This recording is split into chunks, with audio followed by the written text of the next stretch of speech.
All right, so we've got three panelists joining us today, and these are some of the winners from our previous round of competition that took place in spring 2012.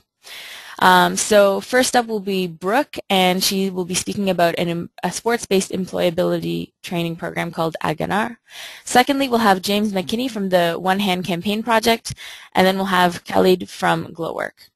So we're going to start off with Brooke. I'll make her the presenter, and she'll continue with the presentation. Okay, so my name is Brooke. Good morning and afternoon to everybody. I work for an organization called Partners of the Americas. We do international development in Latin America and the Caribbean, and we've been around for about 50 years, since the Kennedy era. And I work for a youth employment program called A Ganar, and those of you who speak Spanish know that it means to win and to earn. And we work with at-risk youth in Latin America and the Caribbean, ages 16 to 24, youth who have dropped out of school, who are at risk for gangs, drugs, violence, other activities like that. And our goal is to get them employed, back into school, or starting their own business. And so we use a 4-phase program. And the first phase is where we really bring in the sports piece and get the youth engaged. And so you can see the picture down there, that's one of our activities. And so we actually play games of soccer, but they're modified games. And so in this particular one, youth play holding hands with a partner. And so that way they have to learn how to communicate with their partner. One is typically, faster or slower. At first they're sort of dragging each other around, but then they learn how to communicate and work together a lot better. And we, reflect on what happens during the game. We talk about, how better communication can help you reach your goal of obviously winning. And then we talk about how sometimes in the workplace you do have to work with people who are of a different skill level or a different speed. And how you sort of overcome those obstacles. So that's just a very simple example of some of the activities that we do. In addition to doing activities on the field, we also do activities in the classroom. And so we have a student manual that has all kinds of activities about reading about Pelé, reading about different sports figures in their country, doing different math skills related to tournament scoring.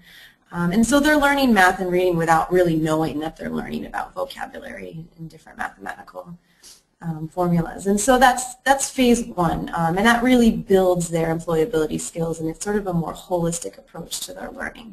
And it's about 2 months. And then they go into the technical training, and this is the area where they can really get hands-on technical skills. And it depends on the market of the local area. So in a lot of these countries, there's a need for tourism-related training, and so there'll be a bartender or maybe a mechanic, and we'll focus on those areas in which jobs are needed. And that's another 2 months. And then we go into the practical experience for a month or two, and these are supervised internships or attachments, and it's really an area for them to practice and grow and get on-the-job experience. I'm sure you can all remember your first job, and I worked in a restaurant and I dropped plates and I made all kinds of mistakes, but being in sort of a supervised, encouraging environment, it gives them a chance to get those kinks out.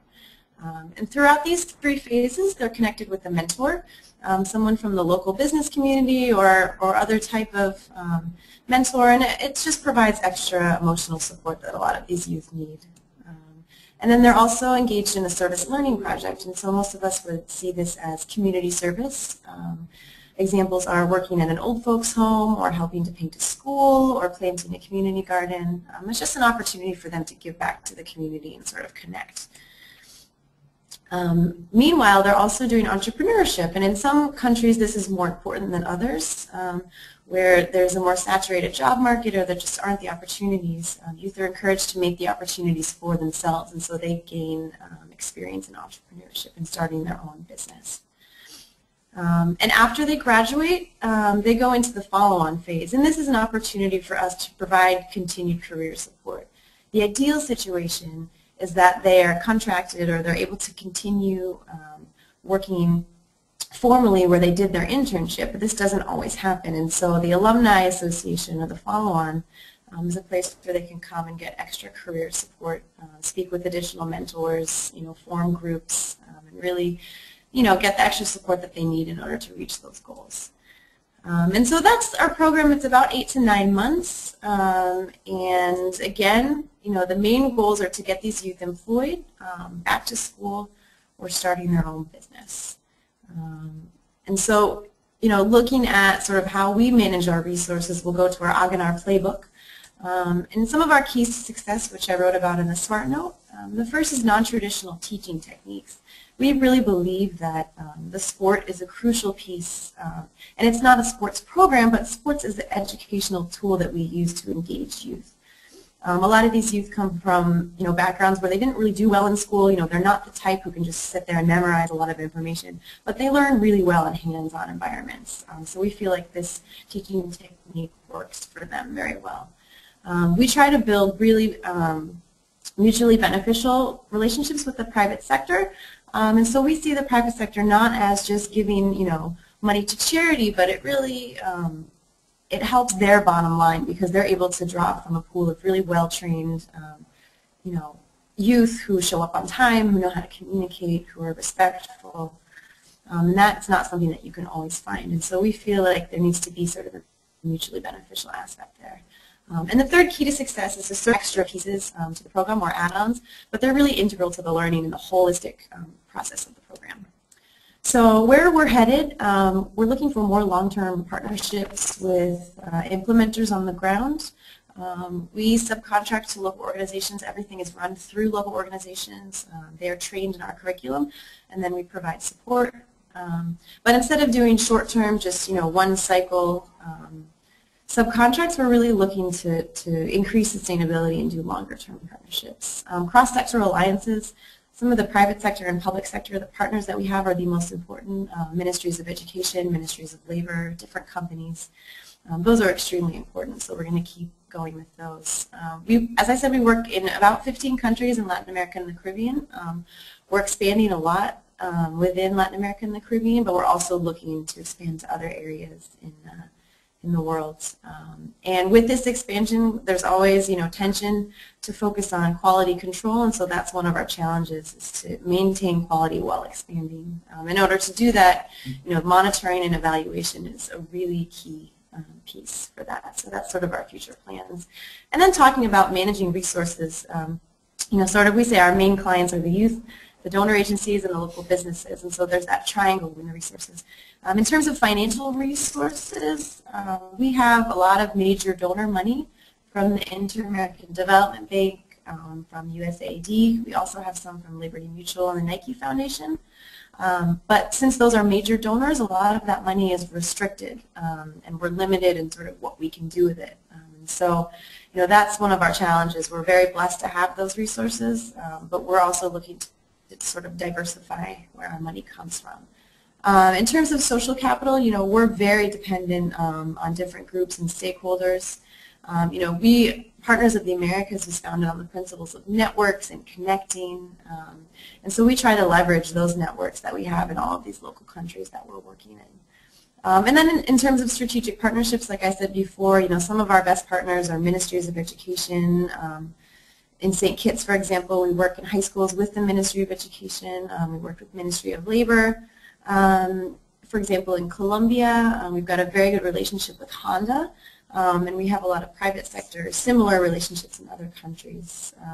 So those are sort of, where we focus on managing our resources, and there's a lot of challenges, but I'm happy to answer any questions that there are about this later on in the presentation. So thank you for listening. Great, thank you, Brooke. Do we have any questions immediately for Brooke?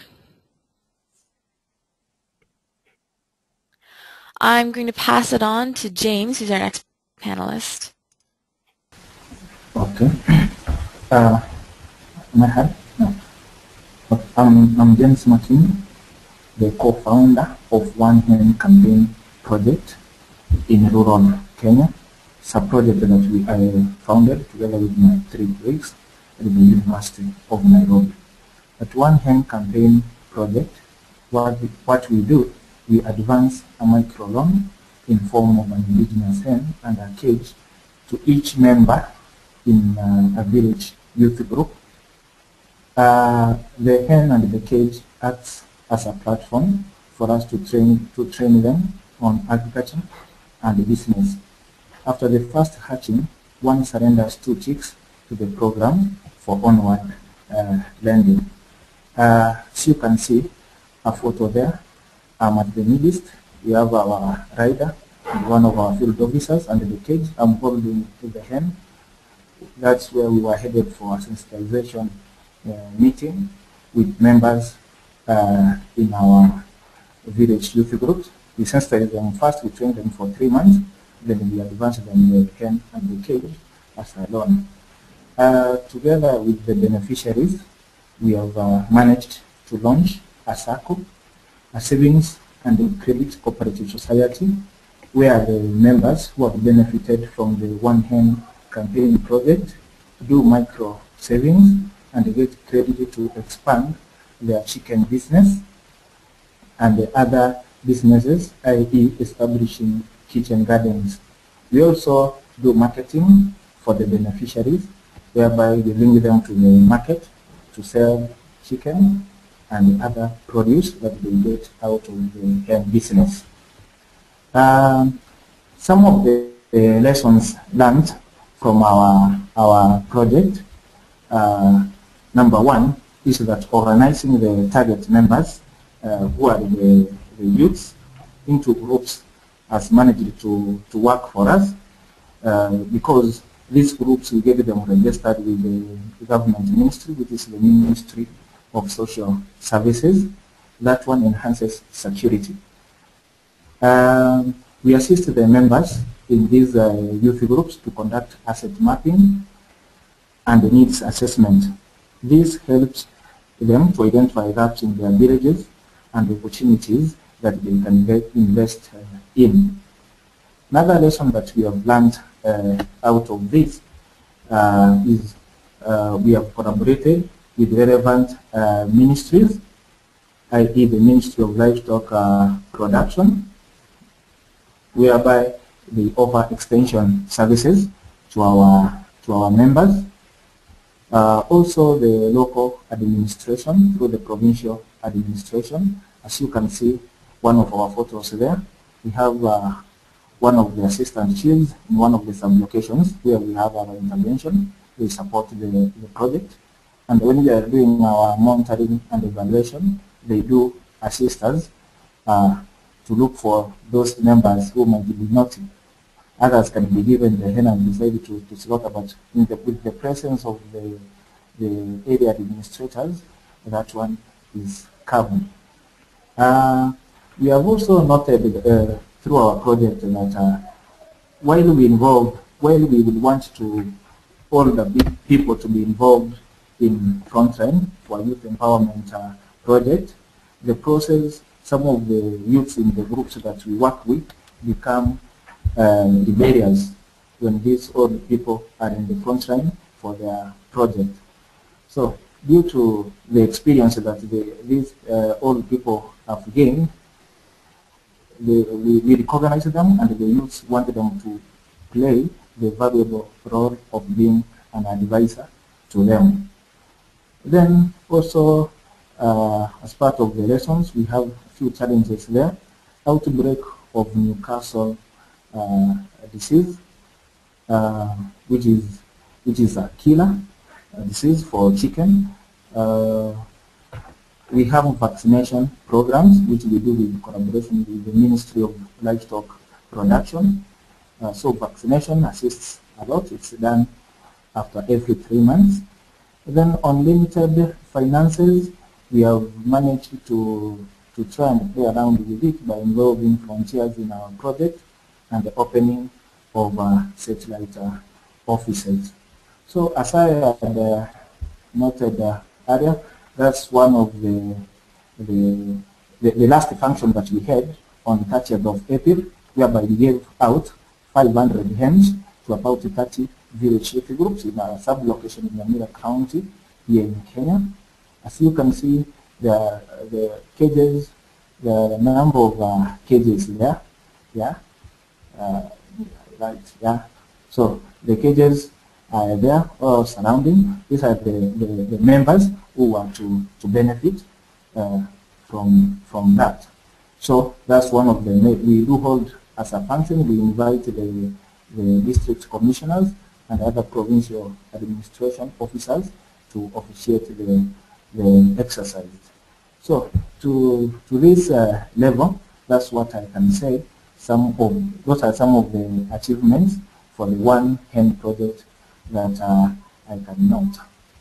And then, yeah, that I showed you that. Yeah, that's also another function that where we had this one. We had presented on February this year. We had presented 180 cages to a number of young ladies in a sub-location in Kisii County here in Kenya. So I will invite more questions from the audience, and I think much of the work that we do is in a smart note that already has been posted on the website. Thank you so much. Okay, then we have our poll, our poll launch on microcredit. I think Sharon, you can put it over so that the attendees could see. Yeah, open it. Okay. Right.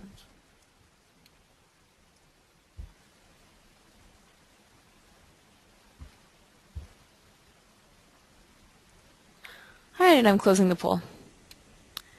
So let's take a look at the results.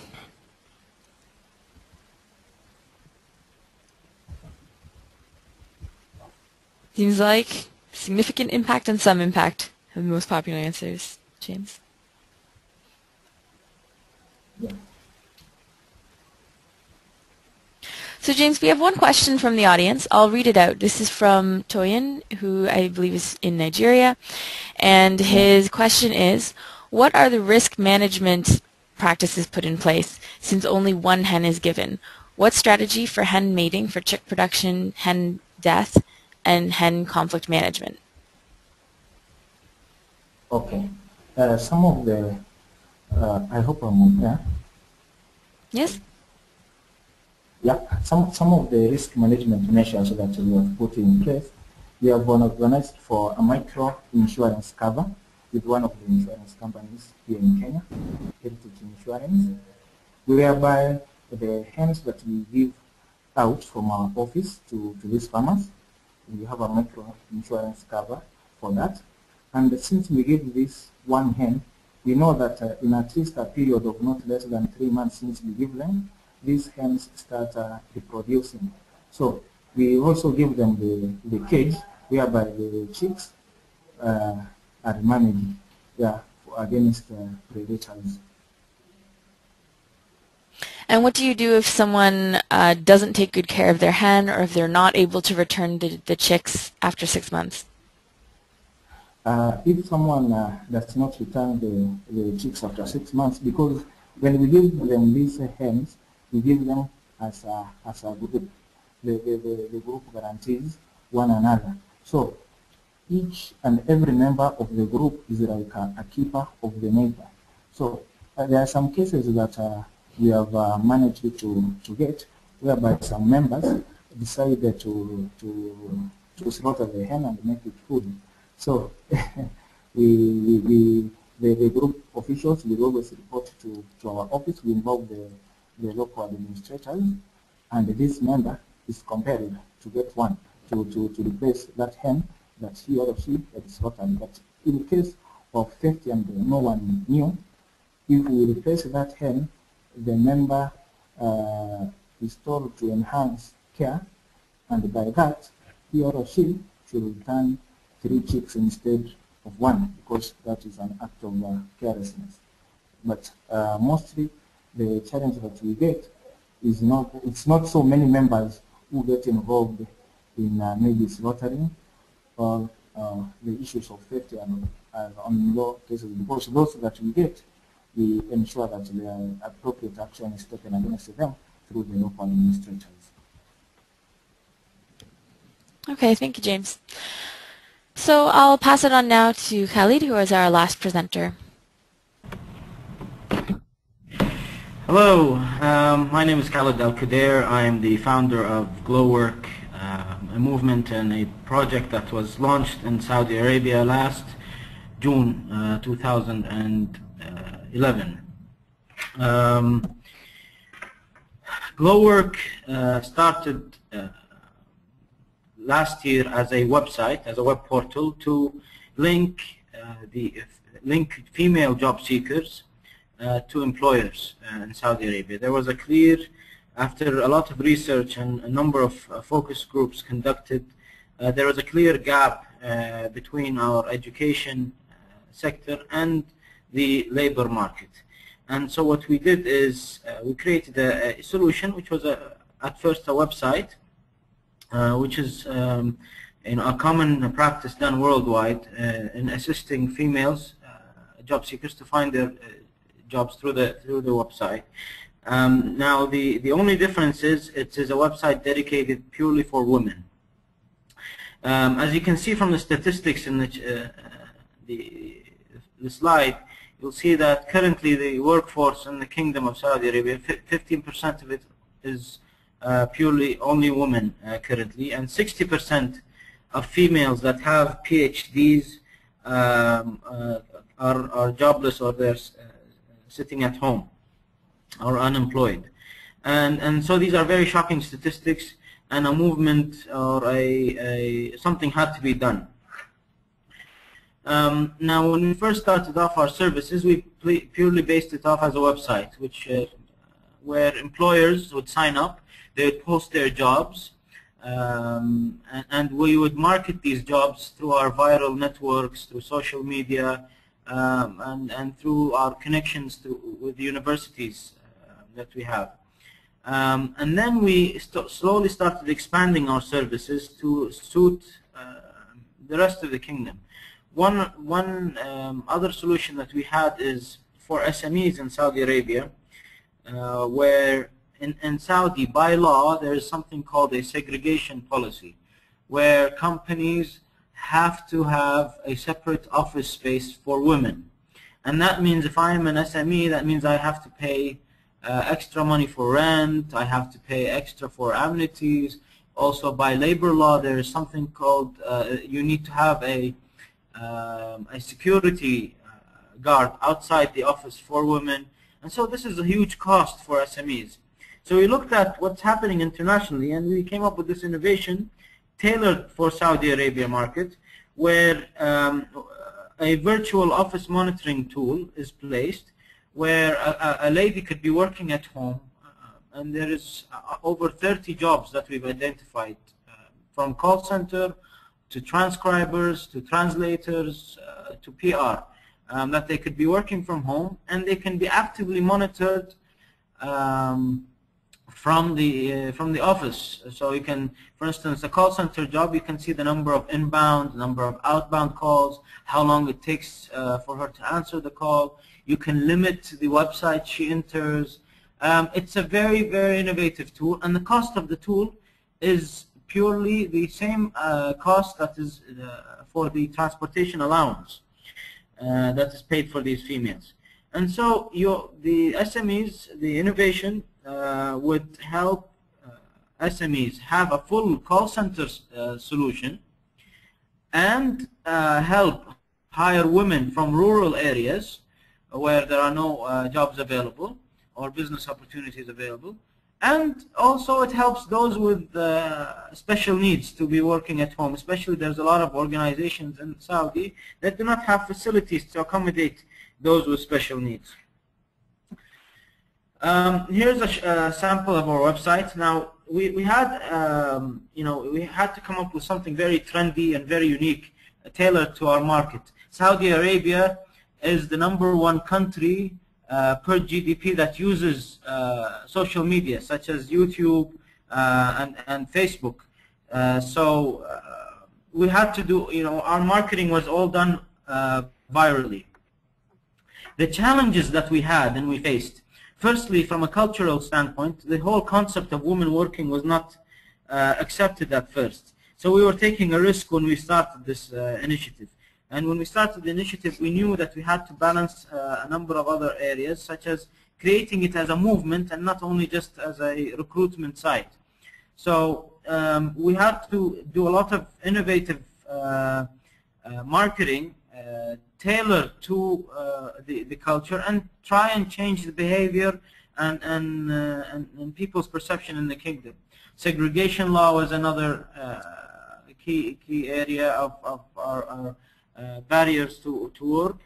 And there was an opposition of companies wanting to hire single women versus married women due to the risk in maternity leave. And this was something that was clearly identified by a number of human resource managers and directors in Saudi. Another area is sectors. There's a number of sectors in Saudi that females have never entered in, such as the tourism sector. In Saudi Arabia, we have no women working there. We don't have women working in the food and beverage industry. We don't have women working in the diplomatic sector. So these are all sectors that we, as Glowork, have been opening up new positions and identifying new roles for women to work in line with the cultural aspects and boundaries that they respect throughout our tradition. From a financial perspective, our challenges were that it was a self-funded initiative, and how we raised funds to ensure that our brand was out there and recognized by all females. We started utilizing our experience and conducting workshops for women, and the females would pay a nominal fee for these workshops to attend, and they would end up with a certificate co-branded by Glowork and one of the large IT companies in Saudi, and and this money would go back into funding the initiative and our resources. Viral marketing was a huge thing for us. It's no cost to send things out through Facebook, through Twitter, through YouTube, as well as we had a BlackBerry dedicated for women. So whenever we had any announcements, any events, any jobs that were posted, the BlackBerry was sent out. A broadcast was sent out to these women. But the most important thing to help overcome our financial barriers were the partnerships. We had partnerships with so many institutes, the universities, colleges, high schools. Whenever a job is posted, it's virally, it is sent to these universities, high schools, and a campus coordinator would send it to all their students there and to all their graduates and alumni. And this was important in spreading our awareness and spreading our name out there. Another thing is, we partnered with the Council of Saudi Chamber of Commerce, where they allocated us space. Whenever we have an event, whenever we have a workshop, anything that's required, they would give us access to their rooms and facilities to use for their for the events. And I think partnerships was a key factor, because you look at the things that the other side wants, such as the Council of Saudi Chamber of Commerce. They were looking for more of a PR angle and helping women and empowering Saudi females and so forth. And we needed the resources and we needed the location. So not only is it purely a money transaction, but it's utilizing space, location, resources, and knowledge at times. Since then, our accomplishments have been noted. We've held the first female career fair in Saudi Arabia, where over 40 companies participated. We held a number of women leadership forums, empowerment forums. We've been recognized at the World Economic Forum as a best practice for gender equality, and currently endorsed by the Ministry of Labor and the Minister of Labor as an innovative tool for creating employment opportunities for women. Here's a slide that shows you a sample of the current companies that we are working with. Now, our next steps is firstly we want to grow within the kingdom. We want to target those rural areas. We want to create opportunities for women in rural areas.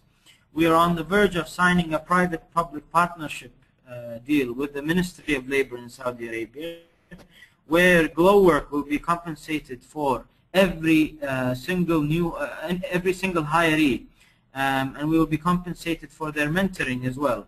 So we would approach companies and we would tell them we will do their filtering, their screening, their interviewing, their selection, their induction, and their mentoring for free, because the Ministry of Labor would be covering their expenses. And this is a program that we will be trying to adopt within other countries throughout the region, such as Oman, Qatar, Yemen, and so forth. And so that comes to the third part, expanding within the region. And we believe that having something that is targeting specific genders is a healthy requirement within our environment. And so we plan to expand the Glowork initiative throughout the region, as well as looking into new ventures that tie into our overall aim and objective. So we're looking at launching a Glowork network bistro, specifically for women, where it would be similar to a coffee shop, where we would have linked in every week a speaker via video conference. It would be an educational hub for women advancement, and tied back to our overall aim of women empowerment and so forth. I've tried to summarize everything as quick as I can. There's much more to what we have achieved. However, I look forward to hearing your questions, and thank you for this opportunity.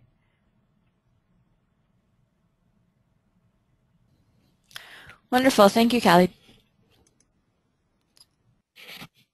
So I'd like to open it up to questions now. If anyone has any questions for any of the presenters, you can put up your hand by clicking that hand button on your display panel, or you can type your question into the chat. And we had one question already from the audience, so I'll just read it out here. This is from Smith. So Smith from Nigeria is wondering about your monitoring and evaluation. What have you done in monitoring and evaluation, and how do you face challenges of irregularity? So I'm unmuting all of our presenters now, and would anyone like to go first? I can go. Thanks, Brooke. Can everyone hear me okay? Okay. This has definitely become a major focus for us, especially because we have major donor money. They require a pretty comprehensive monitoring and evaluation system.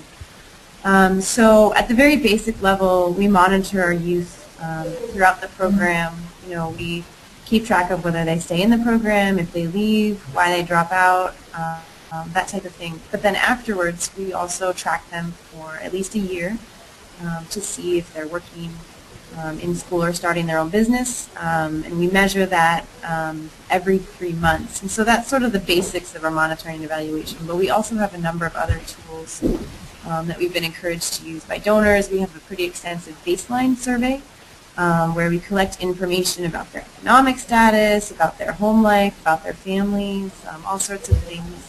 So we do that survey at the beginning, and then we do it when the youth leave. And then ideally we'll do it 9 months after they graduate the program. So we're able to sort of get a little bit more comprehensive look at change or life changes, correlate them to the program.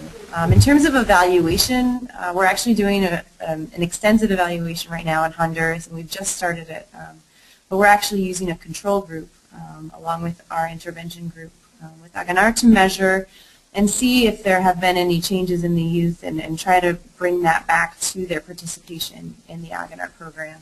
So it's something that we definitely have learned a lot about, and USAID has been very generous in sort of helping us fund evaluations. But that's a great question, because it's a great focus area for right now.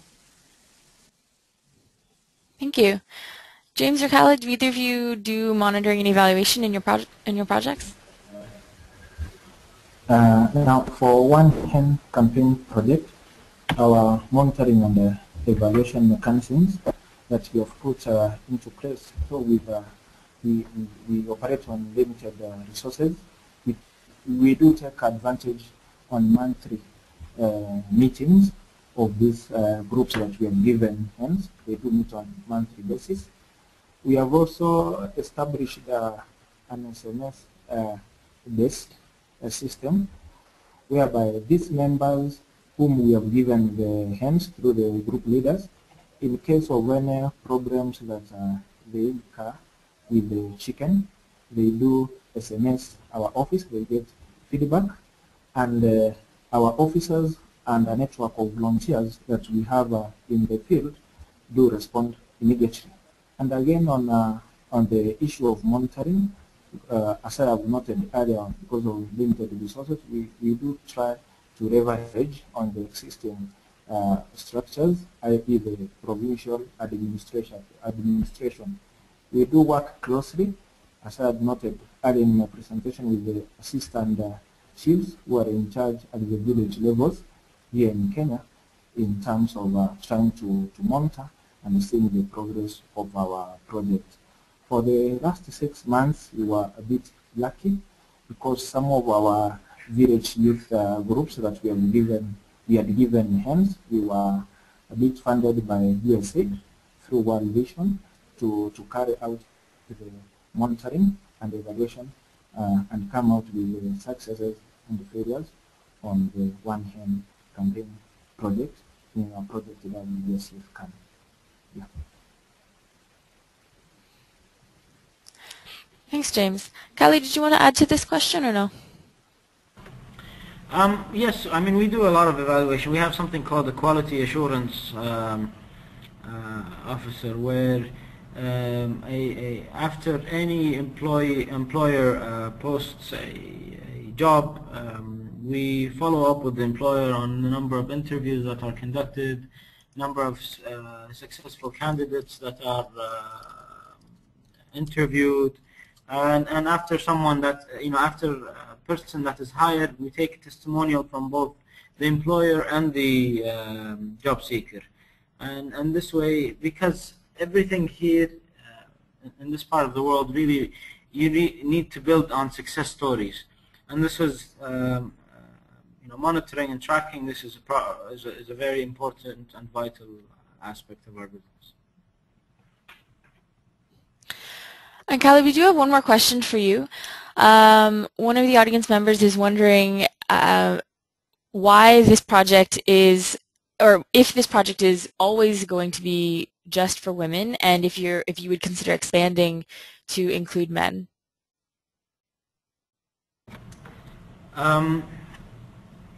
That's a very good question. We were asked the other day by the Minister of Labor if we were to open something called Glowork as well for guys.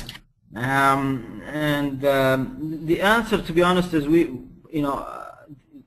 focusing on a specific niche for females, especially in this part of the world, is what's required right now.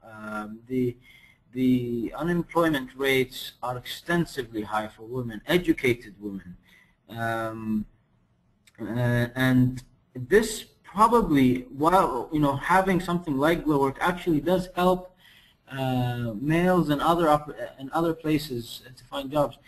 When we started this initiative, you look at other websites when you apply, and as an employer, when you have 19 candidates that are women, they would, and one of them was a man, they would choose the man, even maybe if he's less qualified, because he's a lesser headache to them. That's how they would choose him. So when you have something specific and niche for females, where companies, they post a job and they need a woman to work in this specific job, it actually helps both males and females at the same time.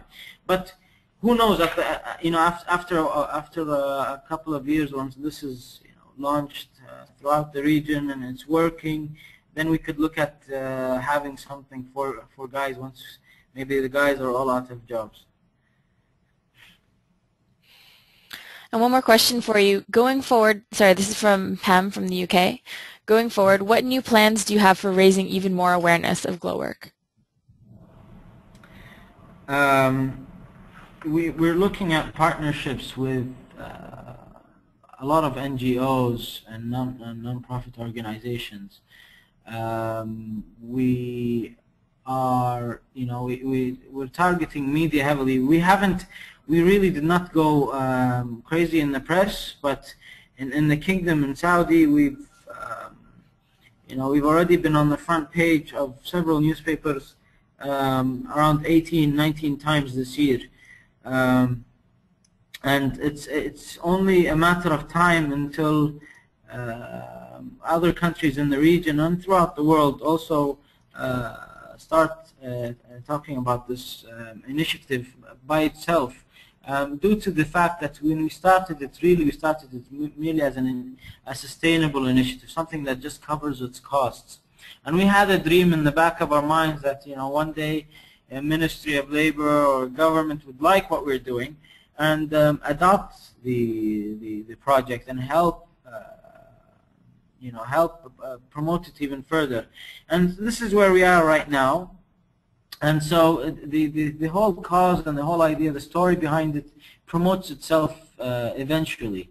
But we are looking at other solutions and ideas how to expand and promote ourselves throughout the globe. But really strategically, we're just focused on this part of the world and this area right now. Okay, thank you. James, we have one more question for you. And this is from Toyin, again, in Nigeria. And he's asking about the mating and the reproduction of the hens. So you mentioned that the hens are able to reproduce within 3 months. And Toyin is wondering, since 2 mates are needed for reproduction, how do you manage that since you only give each participant 1 hen? Okay. On the side of reproduction, now that we only give them the hen without a cock, for those farmers who don't have totally a cock, or it's not within their vicinity or within their group, we do rent them a cock for the production. And the hen that we give them is mature. It will take 1 to 2 weeks for it to start laying.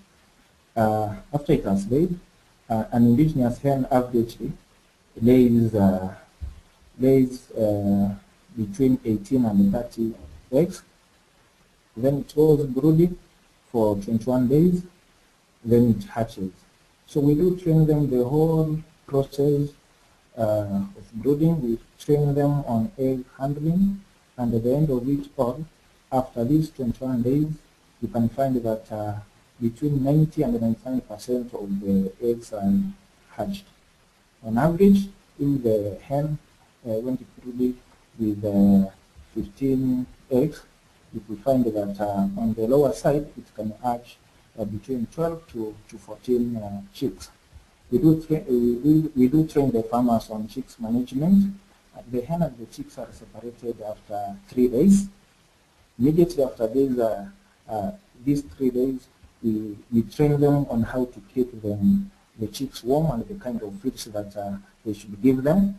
After now, the hen that was separated from the 2 chicks, after 2 weeks, again it will start like trying to see how it can start laying again. The chicks for 3 to 4 months, you will find that they are mature if they follow the feeding program that we do give them. And also, on the process, we have come up with a way of differentiating an egg that is going to give rise to a female chick and an egg that is going to give rise to a male chick. So for the eggs that are pointed at the tip, they give rise to a female chick, and those that are round, they give rise to a male one. So a farmer knowing that, initially on the very first days, he will know the kind of eggs that he or she is going to include in the nest of the hen. So you will find that after those 3 to 4 months, the chicks that were hatched have grown. You find that the female ones can be many. Maybe if they were hatched 12, you find that like 8 of them are female. These ones, again, they will reproduce and the cycle will continue. Research has shown us that for the most careless farmer, for a whole year, given one hen, it will give rise to 100 of them. So the one that has been trained and has followed the training can easily go beyond 100.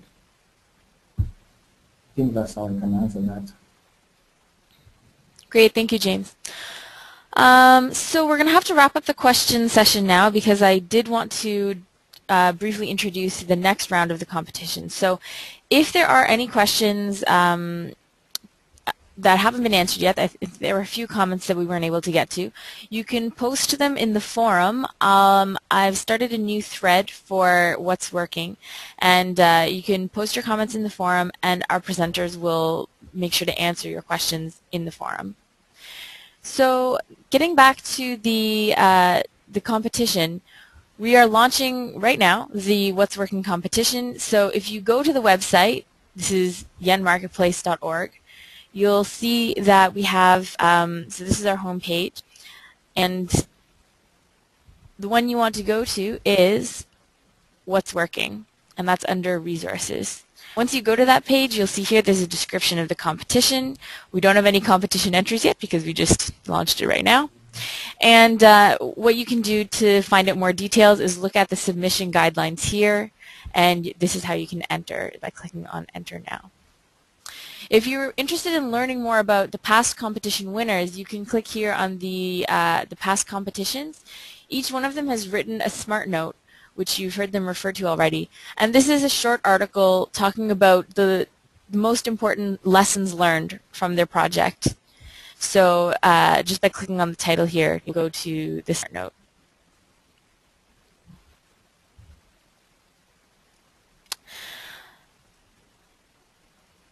So about the competition that we've just launched, we've got some themes. Last time it was pretty much just open to anything. Now we've got a couple categories that we're asking our participants or our applicants to categorize themselves into. So the categories are workforce development, adolescent girls and young women, youth inclusive financial services and financial capabilities, monitoring, evaluation and impact assessment, and youth enterprise development. And our overall theme for the competition is Spotlight on Technology. So this doesn't mean that your project has to be specifically within the technology sector, but what we'd like you to do in your application is just sort of highlight how you've been able to use technology to further your organization's goals or the project's goals. So if anyone has any questions about the competition, you're free to ask them now. We've got just a few minutes left before we finish the webinar. And again, if you have any additional questions, you can post them on the forum. You can also contact the admin of Yen through the website. There's a contact sheet. Or you can email us at yenmarketplace@ilo.org. So we're now out of time. Thank you everyone for joining us today. Once again, the video recording of this presentation will be posted on the past events of What's Working, and you can feel free to contact us at any time by email or on the website. So thank you very much and have a wonderful day.